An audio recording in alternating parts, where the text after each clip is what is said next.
And we're back. What's good? What's good? Welcome back for the people who have seen my stuff already. Let's get right into it. For those of you know my style, you know this formula. I'm going to talk about 10 rap records that you should know. And these aren't the most prolific or whatever. These are just 10 records that I was listening to recently that I feel like deserve a bit more recognition. And let's get it started. First up is Denzel Curry, Taboo. I believe this came out in 2018 if I'm not mistaken.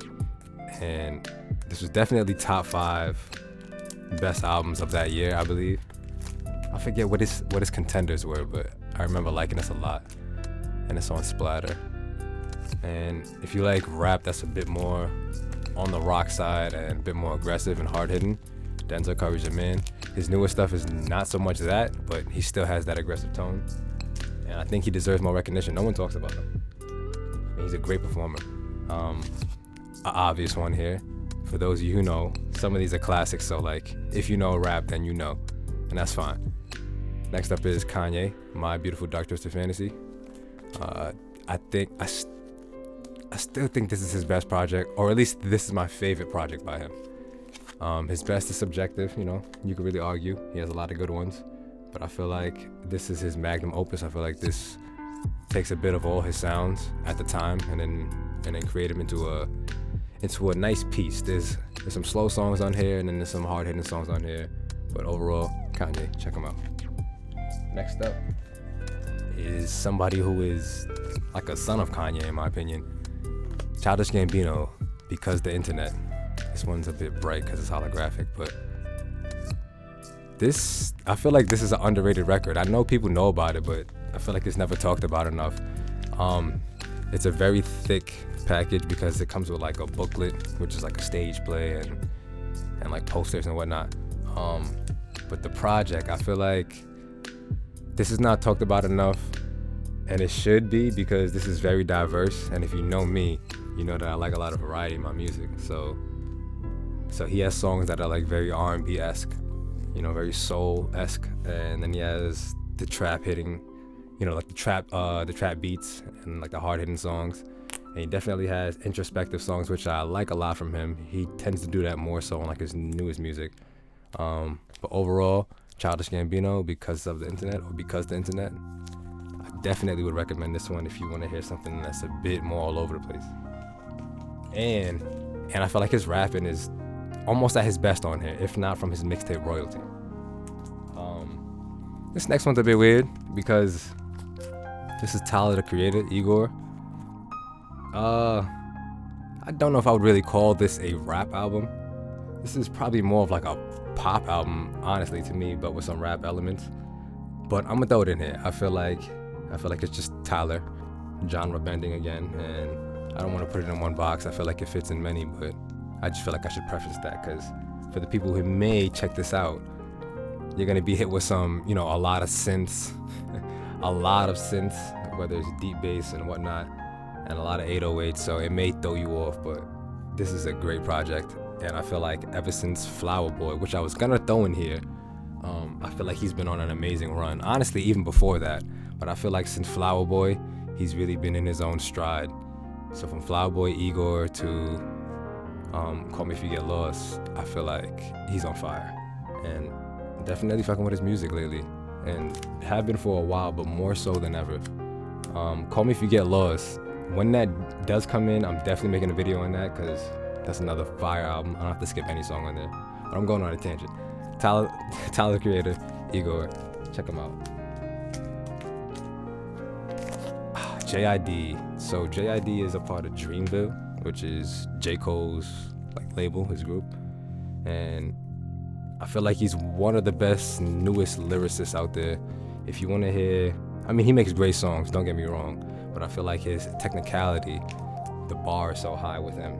And he's been my favorite lately of like the past 2 years in terms of Dreamville, in terms of the acts that are on there. But JID is definitely fire. I think people should give him more of a listen. He definitely has some Kendrick influences, but don't let that stop you from listening to his music. I feel like overall, he has enough of his own sound. And he bodies any features he's on. If you have to check out his feature by anybody, just check him out.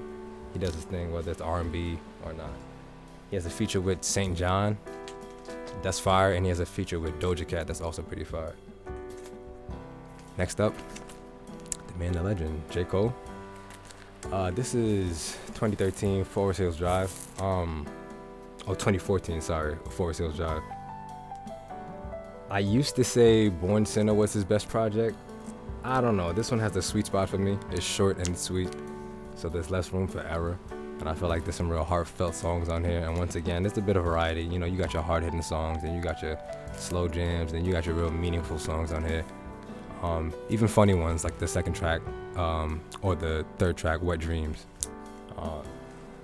But I don't know if it is his best. Between Born Sinner and this, I can't really choose. I always flip-flop, but this one definitely has a special place in my heart. And I think a lot of people would agree. So yeah, J. Cole. If you never checked out J. Cole, check out either Born Sinner or this one. You could really pick either or in terms of going back to his older music that are not mixtapes. Next up is Kendrick Lamar. Now I know most people don't like this album and probably won't like this album, and probably for good reason. This is To Pimp a Butterfly by Kendrick Lamar. Definitely is probably the hardest listen out of all the records I have here.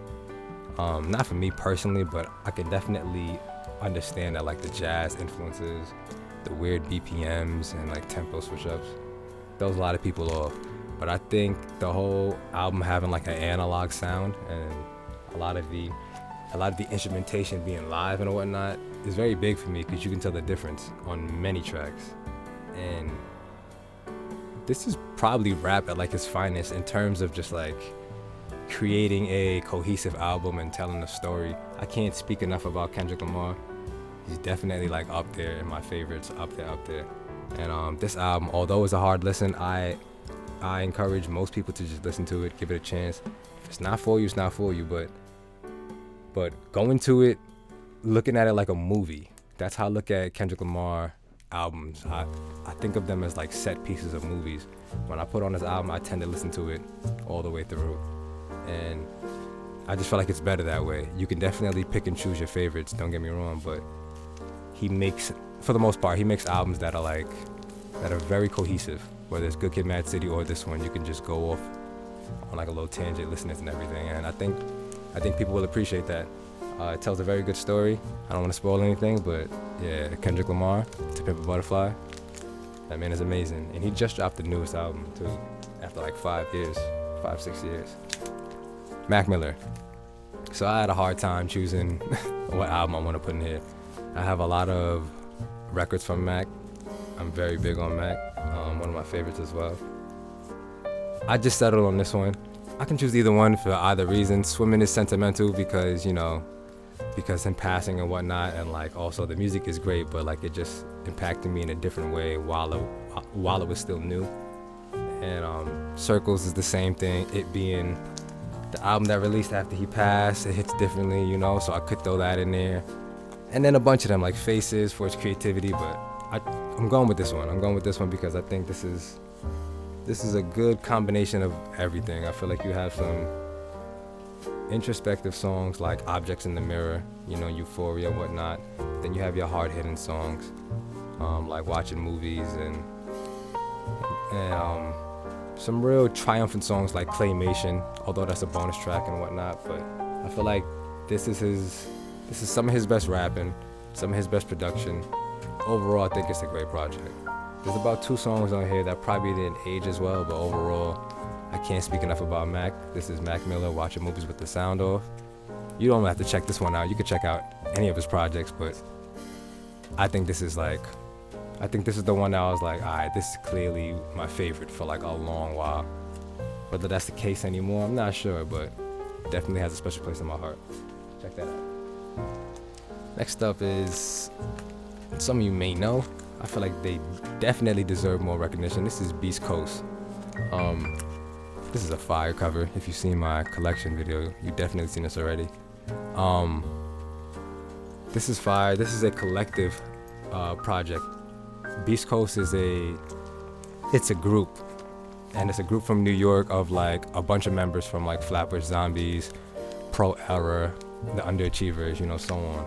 and they came together to make a project. And rest in peace to Capital Steez. And it's a fire one. I felt like it, in terms of the radar, it came and it went because I feel like nobody was really talking about it. But I kind of knew that was going to be the case considering the type of music that they make. But this is a fire project, man. There's like, I forget how much members there are in total, but there's a lot of different voices on these songs. As soon as you play the first track, you'll know what I mean. They each have like a few bars and then they go back and forth.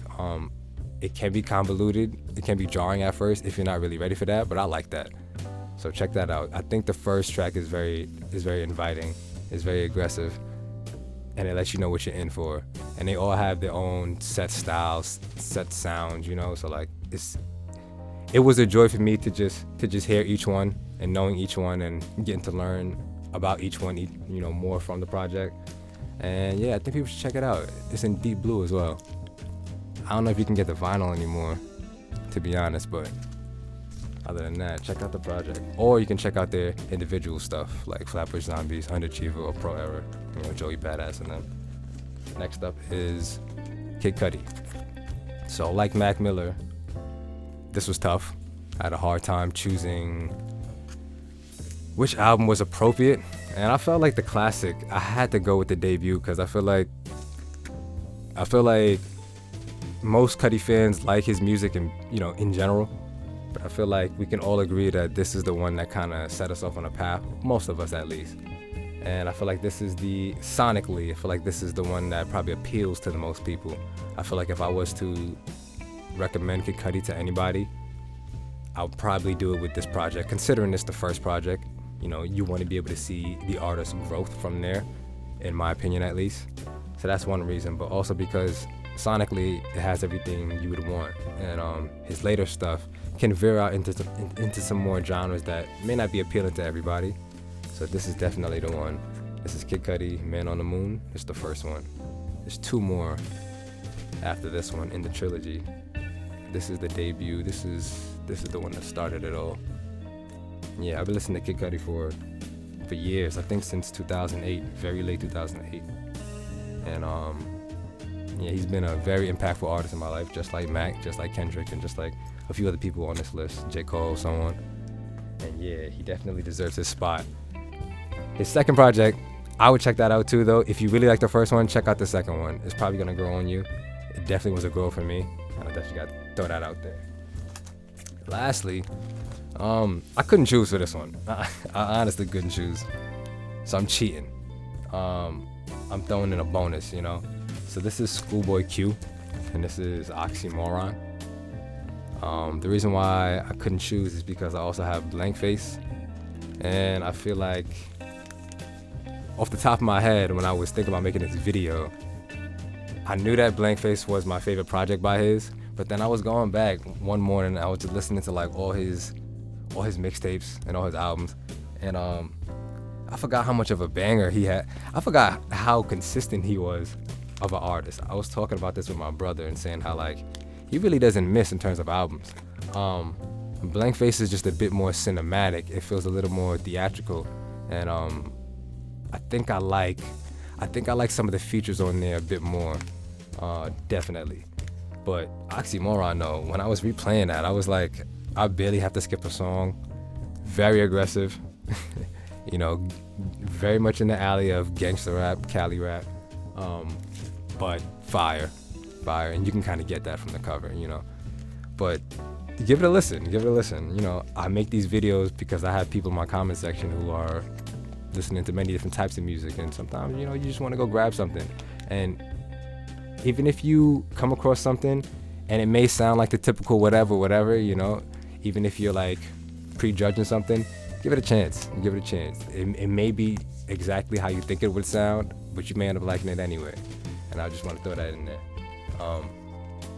I could go on with these videos in terms of rap records you should check out. So I'm gonna just start off with these because I feel like there's so much, and I listen to a lot of rap. But you know, this is the starter. Yeah, I'm gonna just leave it there. My next video, I'm probably gonna do another 10 because I have a few more that I want to talk about, and I have like 2 that are coming in the mail that I definitely want to talk about.